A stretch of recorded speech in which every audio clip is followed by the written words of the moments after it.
Halloween in New York City. The streets are alive with costumed figures, trick-or-treaters laugh as they sprint from door to door, and the energy in the air buzzes with excitement. It's a night of mischief, a night when spooky fun replaces the everyday routine. But for Karl Jackson, Halloween night in 1998 would be the last night of his life. What should have been just a harmless prank turned into a night of violence, a night that still haunts the Bronx to this day. It was the kind of crisp, cool evening that makes Halloween feel like magic.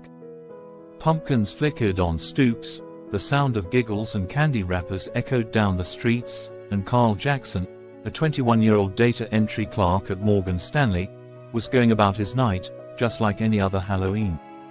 Karl wasn't the kind of guy to get caught up in trouble. In fact, he was known for being quiet, responsible, and always looking out for others. That night, Karl was driving through the Bronx with his girlfriend. They were on their way to pick up her son from a Halloween party, a quick trip that should have been completely uneventful. But this was Halloween. The rules are different on Halloween. As they made their way down a street packed with costumed kids and rowdy teenagers, something unexpected happened. A group of local teens, out in full force and armed with cartons of eggs, spotted Karl's car. They weren't looking for a fight. They weren't looking to hurt anyone. It was just an innocent Halloween prank, the kind everyone laughs off. At least, that's what they thought. But what started as a laugh would soon spiral into a deadly confrontation. It began with a splatter. Eggs hit Karl's car, cracking against the windshield, oozing down in gooey, messy streaks. For most people, an egg on the car is something to shake off. Annoying, yes. Worth getting worked up over, not really. But for Karl, it was more than a prank. It felt like a personal attack. He was tired, and like many who've had their property damaged, he felt the urge to stand up for himself. So, he pulled over. He wasn't looking for trouble, but he wasn't going to let it slide either. Stepping out of the car, Karl walked up to the group of teenagers and confronted them. Words were exchanged, sharp, angry words. The teens didn't back down, and neither did Karl. In the chaos of Halloween night, where mischief and defiance rule the streets, a simple argument over eggs quickly turned into something much more dangerous. The tension hung thick in the air. But after a few moments, Karl did what most people would. He let it go. This wasn't worth it. He got back in his car and drove away, thinking it was over. But the teens weren't done. Unbeknownst to Karl, one of the teens wasn't going to let that confrontation slide. Anger boiled in him, and in that heat of the moment, his mind twisted the prank into something that required payback. This wasn't just a joke anymore, this was about pride. And on Halloween, with emotions running high and inhibitions low, that can be a deadly mix. As Karl and his girlfriend drove off, the teen and his friends got into another car. They trailed Karl through the Bronx streets, headlights off, slowly creeping up on him. Karl had no idea they were following him. He thought the egging and the argument were behind him. He couldn't have imagined what was about to happen. Suddenly, the teens pulled up alongside Karl at a stoplight. The night was dark, quiet. For a moment, it seemed like nothing would happen. And then, bam! A gunshot pierced the silence of the night. Karl Jackson, the quiet, responsible man who had only stopped to pick up his girlfriend's son, was shot in the head. Just like that, his life was over. A simple Halloween night turned into a tragedy, all because of a prank gone wrong. The shot rang out, and chaos followed. The killer sped off into the night, but the damage was done. Karl Jackson, slumped in his car, was dead before he could make sense of what had happened. His girlfriend, in shock and horror, could do nothing but scream. News of Karl's murder sent a shockwave through the Bronx. For a town used to Halloween pranks, the fun and games had taken a sinister turn.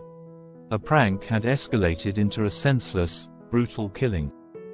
Karl's family was devastated. His mother, Gloria Jackson, was beside herself with grief. Her son, who had no history of violence, who avoided trouble and kept to himself, was gone over something as stupid and meaningless as a thrown egg. The pain of knowing her son had died over something so trivial haunted her, but in a way, it wasn't just an isolated incident. It was a chilling reminder of how quickly things can spiral out of control. 1 second, you're laughing off a joke. The next, your life is changed forever. It didn't take long for the police to track down Karl's killer. The shooter, a 17-year-old boy, was arrested and charged with second-degree murder. It was a quick arrest, but for Karl's family, it didn't bring back their son. His killer would spend many years behind bars, but for Karl's mother, the punishment never felt like enough. Every Halloween, the weight of that loss hung heavy in the air for Gloria Jackson. The festive decorations, the costumes, the jack-o'-lanterns, none of it could erase the memory of that night. It wasn't just a fun holiday anymore. It was the night her son had been taken from her, forever. And in a tradition that speaks to both her pain and her strength, every year since her son's death, Gloria Jackson sends a letter to the boy who murdered her son. She sends him a card, the same one each year, with the same message written inside: "I'm glad you're still there." It's her way of reminding him, of making sure he never forgets what he did. Each Halloween, he opens the envelope and reads the words, a reminder that even behind bars, he can never escape the consequences of his actions. Karl Jackson's death turned Halloween into something darker for the Bronx, and for those who remember his story. The night that had once been filled with harmless pranks and candy became a night marked by tragedy.